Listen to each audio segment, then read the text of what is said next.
Iran ഉയർത്തുന്ന ആണവ ഭീഷണി, ഇറാനിലെ ഭരണമാറ്റം, അനഭിമതനായ ആയത്തുള്ള അലി ഖമനയി ഇറാനെതിരെ ആക്രമണം അഴിച്ചുവിടുന്നതിന് ഇസ്രയേലും അമേരിക്കയും ചൂണ്ടിക്കാട്ടിയ കാരണങ്ങളാണ് ഇതെല്ലാം. ഇതിലേതെങ്കിലും പരിഹരിക്കപ്പെട്ടോ എന്നതിന് ഇപ്പോഴും ഉത്തരമില്ല. എന്നിട്ടും സമാധാന ദൂതനായി സ്വയം അവതരിച്ച് ഡൊണാൾഡ് ട്രംപ് വെടിനിർത്തൽ കരാർ ആയെന്ന് പ്രഖ്യാപിക്കുന്നു. തൊട്ടുപിറകെ തന്നെ അതേ കരാർ ലംഘിച്ചെന്ന് ആരോപണവും പ്രത്യാരോപണങ്ങളും ഉണ്ടാകുന്നു. എന്താണ് ഇസ്രയേലിനും ഇറാനും അമേരിക്കയ്ക്കുമിടയിൽ സംഭവിക്കുന്നത്? എന്താണ് ട്രംപിന്റെ താല്പര്യം? ചിത്രം വ്യക്തമാകുന്നേയില്ല. ഇക്കാര്യത്തിൽ ഇസ്രയേലും അമേരിക്കയും ലോകത്തെ ഇരുട്ടിൽ നിർത്തുമ്പോഴും ഒന്നു മാത്രം വാസ്തവം: മധ്യേഷ്യയിൽ ആശങ്ക ഒഴിയുന്നില്ല. ഇറാൻ പേടിച്ചോ അതോ പീഡിപ്പിച്ചോ? ഇറാന് പിന്നിൽ റഷ്യയും ചൈനയും ഉണ്ടോ? ആദ്യം RDX റാപ്പ്.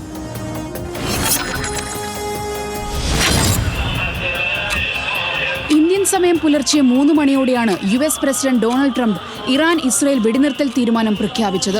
6 മണിക്കൂറിനുള്ളിൽ വെടിനിർത്തൽ പ്രാബല്യത്തിലാകുമെന്നായിരുന്നു ട്രംപിന്റെ ട്രൂത്ത് സോഷ്യലിലെ പോസ്റ്റ്. പ്രതീക്ഷയോടെയാണ് ലോകം ട്രംപിന്റെ പ്രസ്താവനയെ കണ്ടത്.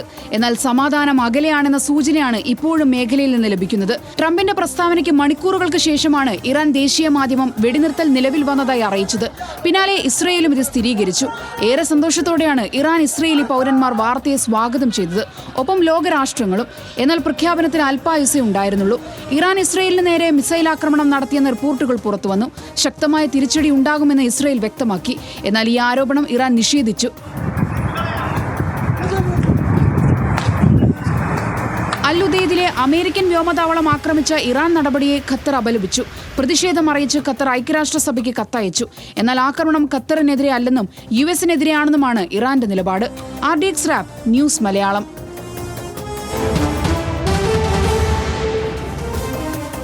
നമുക്ക് ഡാറ്റാ ഷീറ്റിലെ വിവരങ്ങൾ കൂടെ പരിശോധിക്കാം. പേടിപ്പിച്ചോ ഇറാന്റെ പ്രഹരം എന്നാണ് ആ ചോദ്യം. ഖത്തറിലെ US-ന്റെ അൽ ഉദൈദ് എയർബേസിലേക്ക് ഇറാന്റെ മിസൈൽ ആക്രമണം ഇന്നലെയാണ് ഉണ്ടായത്. നമുക്കത് ഓർമ്മയുണ്ട്. ഖത്തർ സമയം തിങ്കളാഴ്ച രാത്രി 7:42 14 മിസൈലുകളും ഡ്രോണുകളുമാണ് തൊടുത്തത്. ആക്രമണം ഉണ്ടാകുമെന്ന സൂചനയെ തുടർന്ന് ഖത്തർ നേരത്തെ തന്നെ വ്യോമമേഖല അടച്ചിരുന്നു. ആക്രമണത്തിന് പിന്നാലെ ബഹ്റൈൻ, കുവൈത്ത് തുടങ്ങി ഗൾഫ് രാജ്യങ്ങളും വ്യോമമേഖല അടച്ചു. അൽ ഉദൈദ് മധ്യ പശ്ചിമേഷ്യയിലെ US സെൻട്രൽ കമാൻഡ് ആസ്ഥാനമാണ് എന്ന് നമുക്കറിയാം. അൽ ഉദൈദ് എയർബേസിലുള്ളത് 10,000-നടുത്ത് US സൈനികരാണ്. തെരഞ്ഞെടുത്തത് ജനവാസ മേഖലയിൽ നിന്ന് അകലെയുള്ള വ്യോമത്താവളമെന്ന് ഇറാൻ. US ഇറാനിൽ വർഷിച്ച 14 ബോംബുകൾക്ക് പകരം 14 മിസൈലുകൾ അയച്ചെന്നും ഇറാൻ പിന്നീട് വ്യക്തമാക്കി. അൽ ഉദൈദ് ആക്രമണം ഖത്തറിനെ ലക്ഷ്യമിട്ടല്ല, US-നോടുള്ള മറുപടി മാത്രമാണെന്നാണ് വിശദീകരിച്ചത് ഇറാൻ. ഖത്തർ അടക്കമുള്ള അയൽ രാജ്യങ്ങളോട് ഇറാന് യാതൊരു വിരോധവുമില്ല എന്നും അവർ പ്രഖ്യാപിച്ചു. അമേരിക്കൻ വ്യോമത്താവളം ആക്രമിച്ച ഇറാന്റെ നടപടിയെ അപലപിച്ച് ഖത്തർ രംഗത്ത് വന്നു. ഇറാൻ നടപടിയിൽ പ്രതിഷേധിച്ച് ഖത്തർ ഐക്യരാഷ്ട്രസഭയ്ക്ക് കത്തയക്കുകയും ചെയ്തു. തൊട്ടു പിന്നാലെ തന്നെ വെടിനിർത്തൽ ട്രംപാണ് പ്രഖ്യാപിച്ചത്. ഇസ്രയേൽ ഇറാൻ വെടിനിർത്തൽ പ്രാബല്യത്തിൽ വന്നെന്ന് ട്രംപ് അങ്ങ് പ്രഖ്യാപിക്കുകയായിരുന്നു സ്വയം. കരാർ ആരും ലംഘിക്കരുത് എന്ന് സമൂഹ മാധ്യമങ്ങളിൽ ട്രംപ് ആഹ്വാനം ചെയ്യുകയും ചെയ്തു. പിന്നീട് വെടിനിർത്തലിനായി ഇസ്രയേലും ഇറാനും തന്നെ ഇങ്ങോട്ട് സമീപിക്കുകയായിരുന്നു എന്ന് ട്രംപ് പറഞ്ഞു. ഇസ്രയേലും ഇറാനും ഒരു സമയം എൻ്റെ അടുത്തേക്ക് വന്ന് പറഞ്ഞു, സമാധാനം, ഇരു രാജ്യങ്ങൾക്കും ഭാവിയിൽ മഹത്തായ സ്നേഹവും സമാധാനവും ഉണ്ടാകുമെന്നും ട്രംപ് പറഞ്ഞു. ലോകവും പശ്ചിമേഷ്യയുമാണ് യഥാർത്ഥ വിജയികളെന്നും ട്രംപ് വ്യക്തമാക്കി. വെടിനിർത്തൽ ഇസ്രയേൽ അംഗീകരിച്ചിട്ടുണ്ട്. ഇറാനെതിരെ ആക്രമണത്തിലൂടെ ലക്ഷ്യമിട്ടതെല്ലാം നേടിയെന്ന് ഇസ്രയേൽ പറഞ്ഞു. ഉടനടി ഇറാനിൽ നിന്ന് ആണവ ഭീഷണി ഉണ്ടാകാനുള്ള സാഹചര്യം ഒഴിവാക്കിയെന്നാണ് ഇസ്രയേൽ പറഞ്ഞത്. ഇറാന്റെ നിരവധി സൈനിക കേന്ദ്രങ്ങൾ നശിപ്പിക്കാനായെന്നാണ് അവരുടെ അവകാശവാദം. പ്രതിരോധത്തിന് നൽകിയ പിന്തുണയ്ക്ക് ട്രംപിനും US-നും നന്ദിയെന്നും ഇസ്രയേൽ പറയുന്നു. പിൻവാങ്ങുകയാണ്. വെടിനിർത്തലിന് തയ്യാറാകാൻ ഇറാനോട് ട്രംപ് യാചിച്ചുവെന്ന് ഇറാൻ സ്റ്റേറ്റ് ടെലിവിഷൻ വാർത്തയിൽ പറഞ്ഞു. ഇസ്രയേൽ വെടിനിർത്തുന്നതോടെ ഇറാനും വെടിനിർത്തലിന് തയ്യാറായെന്നും ഇറാൻ അനുകൂലമായിട്ടാണ് ആ കാര്യങ്ങൾ അവർ വിശദീകരിച്ചത്. വെടിനിർത്തലിന് സജ്ജമായ ശേഷവും ഇറാൻ മിസൈലുകൾ അയച്ചെന്നാണ് ഇസ്രയേൽ ആ കരാർ ലംഘിച്ചെന്ന കുറ്റപ്പെടുത്തലുമായി വന്നത്. ഇറാന്റെ നടപടിക്ക് ശക്തമായ തിരിച്ചടി നൽകുമെന്ന് ഇസ്രയേൽ ഡിഫൻസ് ഫോഴ്സ് പിന്നീടും വ്യക്തമാക്കിയെന്ന് നമ്മൾ കാണുന്നു. രാത്രിയിൽ ആക്രമണങ്ങൾക്ക് ശേഷം ഒരു പ്രകോപനവും ഉണ്ടാക്കിയിട്ടില്ല എന്നാണ് പക്ഷേ ഇറാൻ പറയുന്നത്. ഇറാനിൽ ഇസ്രയേൽ ആക്രമണങ്ങളിൽ 606 പേർ കൊല്ലപ്പെട്ടു. 24 മണിക്കൂറുടെ 107 മരണമാണ് ഉണ്ടായത്. ഇറാനിൽ ആക്രമണം നടത്തുമെന്ന ഇസ്രയേൽ പ്രഖ്യാപനത്തിനെതിരെ വീണ്ടും ട്രംപ് രംഗത്ത് വന്നത് നമ്മൾ കണ്ടു. ഇറാനിൽ ബോംബിടരുത്, അത് വെടിനിർത്തൽ കരാർ ലംഘനമാകുമെന്ന് ട്രംപ് പറഞ്ഞതായിട്ട് നമ്മൾ കേട്ടു. ഇറാൻ യുറേനിയം മാറ്റിയോ? ഫോർദോയിൽ ആക്രമണത്തിന് മുമ്പ് ഇറാൻ യുറേനിയം മാറ്റിയെന്നാണ് അമേരിക്കയുടെ ഒരു വിലയിരുത്തൽ. 400 കിലോഗ്രാം വരുന്ന സമ്പുഷ്ടീകരിച്ച യുറേനിയം അപ്രത്യക്ഷമായിട്ടുണ്ട് എന്ന് US വ്യക്തമാക്കുന്നു. 10 ആണവ ബോംബുകൾ നിർമ്മിക്കാനുള്ള യുറേനിയം കാണാതായെന്ന് JD വാൻസ് നേരിട്ട് തന്നെയുമെന്ന് പറഞ്ഞു. അമേരിക്കയുടെ യുദ്ധം ഇറാനെതിരല്ല, ഇറാന്റെ ആണവായുധ പദ്ധതിക്കെതിരെയാണെന്ന് JD വാൻസ് നിലപാട് സ്വീകരിക്കുകയും പറയുകയും ചെയ്തു. കഴിഞ്ഞ ദിവസങ്ങളിൽ നമ്മൾ ചർച്ച ചെയ്തതിൽ നിന്ന് വ്യത്യസ്തമായിട്ടൊരു സമാധാനം എന്ന് വിചാരിക്കാവുന്ന ഒരു നില ഉണ്ടായിട്ടുണ്ട്. പക്ഷേ ഇതിനകത്ത് കുറേ ചിരിക്കാൻ പാടില്ലാത്ത സമയമാണെങ്കിലും ചിരിക്കാനുള്ള ഒരുപാട് ആളുകൾ കൊല്ലപ്പെട്ടിരിക്കുന്ന സമയമാണ്. നമ്മൾ ചിരിക്കാൻ പാടില്ല, ഒരു യുദ്ധമാണ്. പക്ഷേ എന്നാലും ഈ ട്രംപിൻ്റെയൊക്കെ വർത്തമാനം കേൾക്കുമ്പോൾ ചിരിക്കുക എന്നതുകൂടെ തോന്നും. ഹർഷൻ എന്താ എന്ന് തോന്നുന്നത് മൊത്തത്തിൽ? ഇസ്രായേലിനോട് ഒടുവിൽ പറയുന്നത് നിന്റെ അച്ഛനാടാ പറയുന്നത് കത്തി താഴെ ഇടടാ എന്ന മട്ടിലുള്ള ഡയലോഗാണ് ട്രംപ് അവസാനം പറഞ്ഞിരിക്കുന്നത്. എന്തായാലും ഒരു സവിശേഷമായ സാഹചര്യമാണ് ഇപ്പോൾ ഈ വെടിനിർത്തലിൻ്റെ ഈ പശ്ചാത്തലത്തിൽ ഉണ്ടായിരിക്കുന്നത് എന്ന് വേണം കരുതാൻ. കാരണം 3 രാജ്യങ്ങളാണല്ലോ പ്രധാനമായും ഇടപെട്ടത്. സത്യത്തിൽ ഇത് ഫലസ്തീനെതിരെയുള്ള ഗാസയിലെ കൂട്ടക്കുരുതി മുതൽ ആരംഭിച്ചതാണെങ്കിൽ ഇറാനുമായിട്ട് നേരിട്ടുള്ള ഈ സംഘർഷം എന്നത് ഈ പറഞ്ഞ 10-12-13 ദിവസത്തിനുള്ളിൽ മാത്രം ഒതുങ്ങുന്നതാണ്. അതിൻ്റെ ഒടുവിൽ ഉണ്ടായിരിക്കുന്ന ഒരു സാഹചര്യം എന്നത് ഇതിൽ ഉൾപ്പെട്ട 3 കക്ഷികൾക്കും വിജയം അവകാശപ്പെടാവുന്നതാണ് എന്നുള്ളതാണ്. അതുകൊണ്ട് ഇനി ഇത് കൂടുതൽ എസ്കലേറ്റ് ചെയ്ത് മറ്റൊരു തലത്തിലേക്ക് പോകാനുള്ള സാധ്യത തൽക്കാലം വിരളമാണ് എന്ന് തോന്നുന്നു. കാരണം ഒരാവേശത്തിന് ഇറങ്ങി തിരിച്ചു. പക്ഷേ അതിനുശേഷം ഉണ്ടാകുന്ന സംഭവ പരമ്പരകൾ പെട്ടെന്ന് തന്നെ അവരെ ഒരു പുനർവിചിന്തനത്തിന് പ്രേരിപ്പിച്ചു എന്നാണ് എനിക്ക് തോന്നുന്നത്. അതിൽ പ്രധാനമായും ഇസ്രയേൽ പ്രത്യേകിച്ച് ഒരു കാരണവുമില്ലാതെയാണ് ഇറാന് നേരെ ആദ്യത്തെ ആക്രമണം അഴിച്ചുവിടുന്നത്. ഇപ്പോൾ ഫലസ്തീനെതിരെ ഗാസയിൽ നടത്തിയ ആക്രമണത്തെ പോലും ഇവർ പറയുന്നത് ഇവിടേക്ക് ഹമാസ് ആക്രമിച്ചതുകൊണ്ട് ഞങ്ങൾ തിരിച്ചാക്രമിച്ചു എന്നാണെങ്കിൽ ഇറാൻ ഇപ്പോൾ എന്ത് ചെയ്തിട്ടാണ്? ഇറാന് ഒരു കാര്യമില്ലാതെ ഇറാന് നേരെ ആക്രമണം ഉണ്ടാകുന്നു. ഇറാൻ ശക്തമായി തിരിച്ചടിക്കുന്നു എന്നുള്ളതാണ്. അതായത് അയൺ ഡോം ഒക്കെ വെച്ചുള്ള ശക്തമായ പ്രതിരോധ സംവിധാനങ്ങൾ ഞങ്ങൾക്കുണ്ട്. ലോകം മുഴുവൻ വരുന്നത് കച്ചവടം ചെയ്തുകൊണ്ടിരിക്കുകയാണ്. കാരണം അങ്ങനെ കൃത്യമായി പഴുതടച്ചുള്ള ഒരു സുരക്ഷയുള്ള രാജ്യമാണ് ഇസ്രയേൽ എന്നവർ പ്രഖ്യാപിച്ചിരുന്നു. പക്ഷേ അതിനൊരു തിരിച്ചടിയേറ്റു. ശക്തമായ ആക്രമണം ഇറാൻ നടത്തി. അതിന് വളരെ പ്രിസൈസ്ഡ് ഒന്നും ആയിരിക്കില്ല, പക്ഷേ ഇറാൻ കൈ കിട്ടിയതെല്ലാം വാരി എറിഞ്ഞു. അങ്ങനെ അത് വലിയ പ്രതിസന്ധി ഇസ്രയേലിനുണ്ടാക്കി. അപ്പോൾ സ്വാഭാവികമായി എന്താ സംഭവിക്കുന്നത്? ആദ്യഘട്ടത്തിൽ സനീഷ് 8-9 ദിവസം മുമ്പ് അമേരിക്ക പറഞ്ഞുകൊണ്ടിരുന്നത് എന്താണ്? ഇത് ഏകപക്ഷീയമായ ആക്രമണമാണ് ഇസ്രായേൽ നടത്തിയത്, അതുകൊണ്ട് അതിൽ ഞങ്ങൾ പങ്കാളികളല്ല കേട്ടോ, ഇസ്രായേൽ മാത്രമാണ് അതിൽ എന്ന് 8-9 ദിവസം മുമ്പ് പറഞ്ഞുകൊണ്ടിരുന്ന അമേരിക്കയാണ് വളരെ പെട്ടെന്ന് ഈ യുദ്ധത്തിൽ കയറി ഇടപെടുന്നത്, ഈ സംഘർഷത്തിൽ കയറി ഇടപെടുന്നത്. അവരുടെ വിമാനം വരുന്നു, ഈ ആണവ കേന്ദ്രങ്ങളിൽ ബോംബിടുന്നു, ഇസ്രായേലിനൊപ്പം നിൽക്കുന്നു എന്നുള്ള സാഹചര്യം സൃഷ്ടിക്കപ്പെടുന്നു. എന്തുകൊണ്ടാണ്? തിരിച്ചടി ഉണ്ടായി എന്നുള്ളത് ഉറപ്പാണ്. അതുകൊണ്ട് മാത്രമല്ല ഇത് വേറൊരു തലത്തിലേക്ക് വളരുന്നു എന്നുള്ള തോന്നൽ കൂടി വന്നതുകൊണ്ടാണ്. സത്യത്തിൽ ട്രംപ് ഒരു തരത്തിലും ഒരു വലിയ യുദ്ധത്തെ പ്രോത്സാഹിപ്പിക്കാൻ ഉദ്ദേശിക്കുന്നില്ല എന്ന് തന്നെയാണ് ഞാൻ കരുതുന്നത്. ട്രംപ് ഇങ്ങനെ വിടുവായനാണ്, എന്തെങ്കിലുമൊക്കെ വിളിച്ചു പറയും എന്നുള്ളത് വാസ്തവമാണ്. പക്ഷേ അദ്ദേഹം യുദ്ധത്തെ പ്രോത്സാഹിപ്പിക്കാൻ ഈ ഘട്ടത്തിൽ ഉദ്ദേശിക്കുന്നില്ല. ഇപ്പോഴും ഈ സംഘർഷത്തിൽ ഒരു വേ ഔട്ട് വേണമല്ലോ, ഒരു റാമ്പ് ഔട്ട് ഈ കക്ഷികൾക്കെല്ലാം കൊടുക്കാൻ വേണ്ടിയിട്ടുള്ള ഒരു ഇടപെടൽ ട്രംപിൻ്റെ ഭാഗത്തുനിന്ന് ഉണ്ടായിട്ടുണ്ടെന്ന് ഞാൻ കരുതുന്നത്. കാരണം കാലേ കൂട്ടി ഇറാനെ അറിയിച്ചിട്ടാണ് എന്നാണല്ലോ ഇപ്പോൾ പുറത്തു വരുന്ന വിവരങ്ങൾ. ഈ ആണവ കേന്ദ്രങ്ങളിൽ ബോംബിടുന്നത് 400 കിലോഗ്രാം യുറേനിയം എടുത്ത് മാറ്റാൻ ഇറാൻ അവസരം കിട്ടിയിട്ടുണ്ട് എന്ന് തന്നെയാണ് പൊതുവെ വിലയിരുത്തപ്പെടുന്നത്. ഇപ്പോഴും എന്തൊക്കെയാണ് അവിടെ സംഭവിച്ചിട്ടുള്ളത് എന്നുള്ളത് വിലയിരുത്തി വരുന്നതേ ഉള്ളൂ. ഒന്നത്. രണ്ടാമത്തെ കാര്യം, ഈ ഏറ്റവും ഒടുവിൽ സംഭവിക്കുന്നത് ഇത് ഈ ബോംബിട്ടതിന് ശേഷം പറയുന്നത് എന്താണ്? നമ്മൾ വെടിനിർത്തൽ എന്നുള്ളതിലേക്ക് കടക്കുകയാണ് എന്നാണ്. അതിനും ശേഷം ഇറാന് ശക്തി തെളിയിക്കാൻ വേണ്ടിയിട്ടൊരു അവസരം കിട്ടി. ഇറാൻ എന്താണ്? വെടിനിർത്തലിന് മുൻപ് ഒരു 4 മിസൈൽ വീണ്ടും ഇസ്രായേലിലേക്ക് കൊടുത്തു. അത് സ്വാഭാവികമായിട്ടും ഇപ്പോൾ ഇറാൻ എന്താ പറയാൻ പറ്റുക? അമേരിക്ക ഇടപെട്ടിട്ട് ഞങ്ങൾ കണ്ടില്ലേ, നേരെ നിന്നു.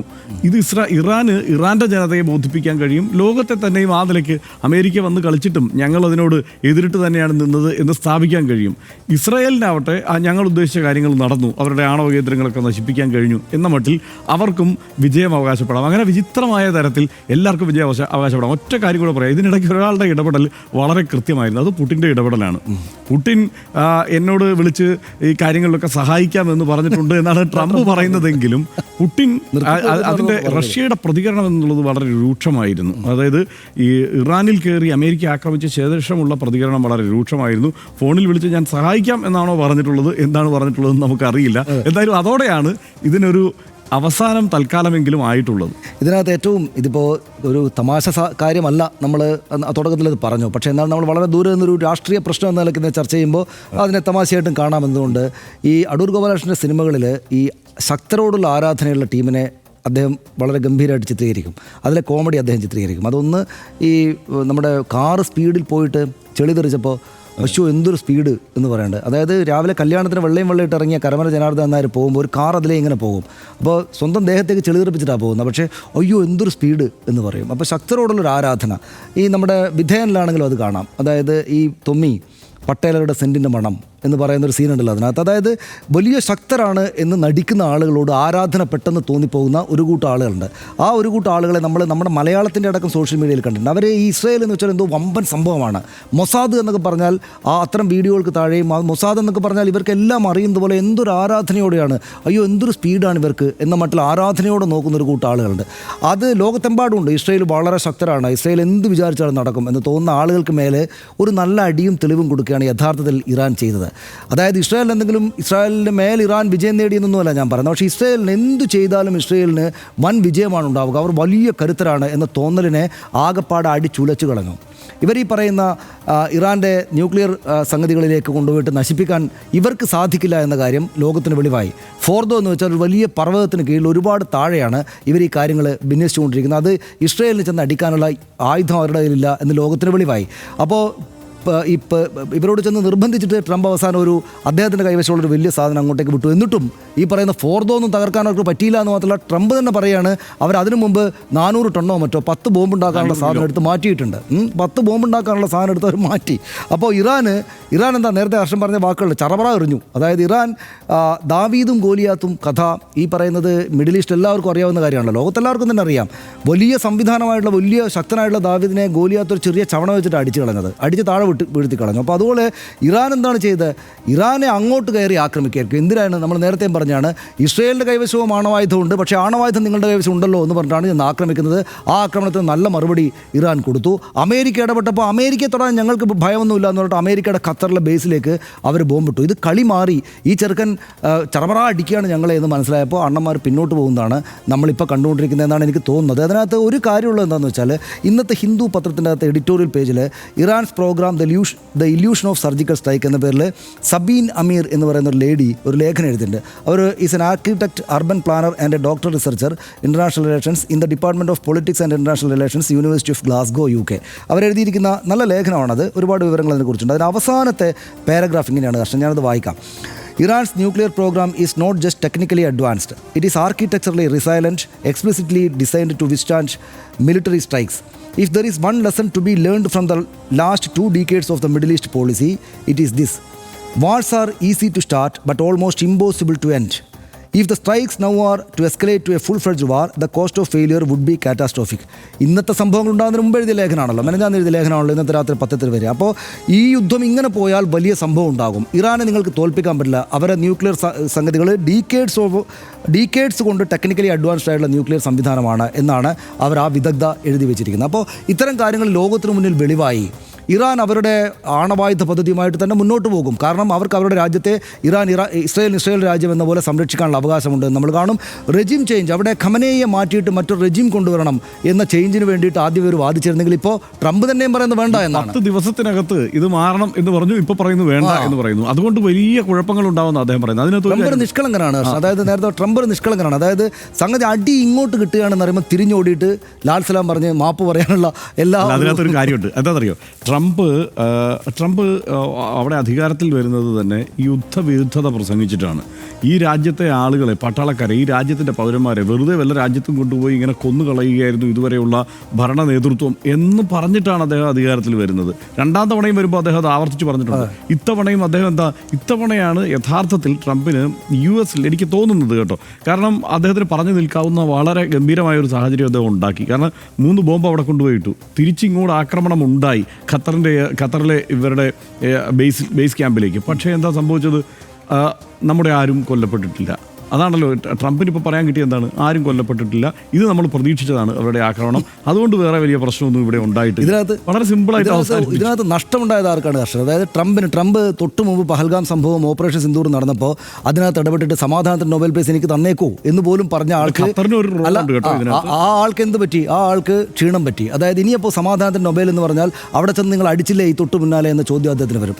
നെതന്യാഹുവിൻ്റെ കാര്യം പോക്കാണ്. നെതന്യാഹു ആ നാട് ഇപ്പുറത്ത് പലസ്തീനിലുള്ള ആളുകളെ കുഞ്ഞുങ്ങളെ മുസ്ലിങ്ങളെ അടക്കം കൊന്നുകൊണ്ടിരിക്കുമ്പോഴും ആ നാട്ടിൽ വലിയ പ്രശ്നമൊന്നും ഉണ്ടാക്കാൻ പലസ്തീന് സാധിക്കുന്നുണ്ടായിരുന്നല്ലോ. പക്ഷേ നല്ല അടി അവർക്ക് കിട്ടിയിട്ട് അവിടുത്തെ ജനങ്ങളാകെ തന്നെ ഇയാൾക്കെതിരെ തിരിഞ്ഞു. അപ്പോൾ ഈ രണ്ട് വലിയ തെമ്മാടി രാഷ്ട്രം എന്ന് വിളിക്കുന്ന ഇസ്രായേലിനും അഹങ്കാരികളുടെ രാജ്യമായുള്ള അമേരിക്കയ്ക്കും നല്ല അടി കിട്ടിയിട്ടുണ്ട് എന്ന മട്ടിൽ ആശ്വസിക്കാൻ ഇവർക്ക് രണ്ടുപേർക്ക് ഓപ്പോസിറ്റ് നിൽക്കുന്ന ജനങ്ങൾക്ക് നല്ല സന്തോഷമായിട്ടുള്ളൊരു സാഹചര്യമാണ് വന്നിരിക്കുന്നത്. ഇതിനകത്ത് ഒരു കാര്യമുള്ളതെന്ന് വെച്ചാൽ ഇവർക്ക് ഈ ഇറാനെ തല്ലാൻ പറ്റില്ല. ഒന്ന് അത് അവർ ആദ്യം മനസ്സിലാക്കേണ്ടതായിരുന്നു. ഒന്നെന്താണെന്ന് വെച്ചാൽ ലോകത്തിൻ്റെ ആകെ ഓയിൽ സപ്ലൈ തകരാറിലാകും എന്ന കാര്യം അവരുടെ മുന്നിലുണ്ട്. ഇടുക്കിലൂടെ അത് നിയന്ത്രിക്കും എന്നുള്ള അവസ്ഥ വന്നപ്പോഴാണ് മുഴുവൻ രാജ്യങ്ങളും ഇതിൽ തിരിഞ്ഞു വന്നത്. അതൊന്ന്. രണ്ടാമത്തേതെന്ന് വെച്ചാൽ ഇറാൻ ഉള്ളത് അത് ഇവർ ചൂണ്ടിക്കാണിക്കുന്നതാണ്. നമ്മുടെ ഞാൻ നേരത്തെ വായിച്ച ലേഖിക ചൂണ്ടിക്കാണിക്കുന്നത് ഇറാനുള്ളത് ഒറ്റ സിംഗിൾ ന്യൂക്ലിയർ ഫെസിലിറ്റി അല്ല. അവർക്ക് പലയിടങ്ങളിലായിട്ട് പലതരത്തിൽ, അതും പതിറ്റാണ്ടുകൾ കൊണ്ടാണ് അവർ ഉണ്ടാക്കി വെച്ചിരിക്കുന്നത്. അതായത് ഇതിന് നേരെ എന്തൊക്കെ ആക്രമണങ്ങൾ ഉണ്ടാകാം, ഒറ്റ സ്ഥലത്തേക്ക് ഒരു വലിയ ബോംബ് കൊണ്ടുവന്ന് വെച്ച് ഇട്ടാൽ ഇല്ലാതാക്കാൻ പറ്റുന്നൊരു ന്യൂക്ലിയർ ഫെസിലിറ്റി അല്ല ഇതിനകത്തുള്ളത്. ഒറ്റ കാര്യം കൂടി പറഞ്ഞാൽ നിർത്താം. പക്ഷേ ഇതിനകത്ത് ഏറ്റവും കൂടുതൽ സങ്കടകരമായ കാര്യം, ഇറാൻ എന്നത് സ്വതന്ത്ര പരമാധികാര രാഷ്ട്രമാണ്. ആ രാഷ്ട്രത്തിൻ്റെ ആശയങ്ങൾക്കനുസരിച്ച് അവർക്ക് രാഷ്ട്രത്തിന് വേണ്ടിയിട്ട് ജോലി ചെയ്തുകൊണ്ടിരിക്കുകയായിരുന്ന ശാസ്ത്രജ്ഞരെ ഒരുപാട് ആളുകളെ ഇസ്രയേൽ കൊന്നുകളഞ്ഞു. സാധാരണഗതിയിൽ നമ്മളങ്ങനെ കാണുന്നതല്ല. ഇസ്രയേൽ ചെയ്ത ഏറ്റവും മോശം കാര്യങ്ങൾ, അവരെ മോശം കാര്യങ്ങളാണ്, കുട്ടികളെ കൊല്ലുന്നതിനേക്കാൾ വലിയ മോശം കാര്യം വേറെ ഇല്ലല്ലോ. പക്ഷേ എന്നാലും ഇതുപോലെ ഈ സ്വന്തം രാജ്യത്തിനോട് ഓർത്തു നോക്കൂ, നമ്മുടെയൊക്കെ രാജ്യത്ത് എത്രമാത്രം ശാസ്ത്രജ്ഞരാണ്. അവർ രാജ്യത്തോടുള്ള പ്രതിബദ്ധത കൊണ്ടും രാജ്യത്തിൻ്റെ ഭരണകൂടം അവരോട് ആവശ്യപ്പെടുന്നതുകൊണ്ടും ചില ജോലികൾ അവർ സയൻറ്റിഫിക്കായിട്ട് ചെയ്യുന്നു. ആ ആളുകളെ ലക്ഷ്യം വെച്ചാണ് കൊന്നുകളഞ്ഞത്. രാഷ്ട്ര നേതൃത്വത്തെ അല്ല. പ്രിസിഷൻ അറ്റാക്ക് എന്ന് പറയുന്നത് ഈ ശാസ്ത്രജ്ഞരുടെ മേലുള്ള അറ്റാക്കായിരുന്നു. ഇന്ന് പോലും ഒരു ആളെ കൊന്നതായിട്ട് നമ്മുടെ മുന്നിലേക്ക് വരുന്നുണ്ട്. അതുകൊണ്ട് ഈ ഇറാൻ ഇന്നല്ലെങ്കിൽ നാളെ ന്യൂക്ലിയർ ആയുധം വികസിപ്പിക്കുന്ന രാജ്യമായിരിക്കും എന്ന കാര്യത്തിൽ സംശയമേ വേണ്ട. അവരെ ഉത്തരവാദിത്തോടെ ആ ആയുധം ഉപയോഗിക്കുന്ന ആളുകളായിരിക്കണം എന്ന മട്ടിൽ ചർച്ചാ ടേബിളിലേക്ക് കൊണ്ടുവരിക എന്നല്ലാതെ അവരെ അറ്റാക്ക് ചെയ്തിട്ട് ഇനിയിപ്പോൾ ഇസ്രയേലിനെയും അമേരിക്കയേക്കാൾ വലിയ ശക്തികൾ ആരെങ്കിലും വന്ന് അറ്റാക്ക് ചെയ്താൽ പോലും ആ കാര്യങ്ങൾ അങ്ങനെ ചെയ്യാൻ പറ്റുകയില്ല എന്നാണ് നമ്മൾ ലോകമാകെ മനസ്സിലാക്കുന്നത്. അതാണ് ഇവർ എഴുതി വെച്ചിരിക്കുന്നത്. It is wars are easy to start but almost impossible to end. യുദ്ധം തുടങ്ങാനേ പറ്റൂ, എളുപ്പത്തിൽ തുടങ്ങാം, പക്ഷേ അവസാനിപ്പിക്കാൻ പറ്റില്ല. ഇതാണ് എനിക്ക് തോന്നുന്നത്. നമുക്ക് അവസാനിപ്പിക്കാം. ഒടുവിൽ സഹികെട്ട് ഇറാൻ നടത്തിയ കൈവിട്ട സാഹസിക പരീക്ഷണമായിരുന്നു ഖത്തറിലെ അമേരിക്കൻ വ്യോമത്താവളത്തിലേക്ക് കൊടുത്ത ആ 14 മിസൈലുകൾ. അങ്ങനെയൊരു നീക്കത്തിന് ഇറാൻ ധൈര്യപ്പെടുമെന്ന് അമേരിക്കയോ ഇസ്രയേലോ പ്രതീക്ഷിച്ച് കാണില്ലെന്ന് വേണം കരുതാൻ. ഇറാന് പിന്നിൽ ചൈനയോ റഷ്യയോ ഉണ്ടെന്ന് സംശയമാകാം ഇപ്പോഴത്തെ സമാധാന നീക്കങ്ങൾക്ക് ട്രംപ് മുൻകൈയെടുത്തതിന് പിന്നിലെന്ന് നിരീക്ഷിക്കുന്നവരുണ്ട്. അതോ ലോകത്തിൻ്റെ സമാധാന ദൂതൻ എന്ന പരിവേഷത്തിനായുള്ള ട്രംപിൻ്റെ പുതിയൊരു നീക്കം മാത്രമാണോ ഇസ്രയേലിനും ഇറാനും ഇടയിൽ വെടിനിർത്തൽ പ്രഖ്യാപനം? ഏതുവഴിയായാലും ആയുധങ്ങൾ നിശബ്ദമാകട്ടെ. ഇറാൻ്റെ പരമാധികാരത്തിൽ കയറിയുള്ള ഇസ്രയേലിൻ്റെയും അമേരിക്കയുടെയും നടപടി എന്തിനായിരുന്നു? അവർ ചുമത്തിയ കുറ്റാരോപണങ്ങൾക്ക് ഇതുകൊണ്ട് പരിഹാരമായോ എന്ന വലിയ ചോദ്യം അപ്പോഴും ബാക്കിയാകുന്നു. അടുത്ത വിഷയത്തിലേക്ക്.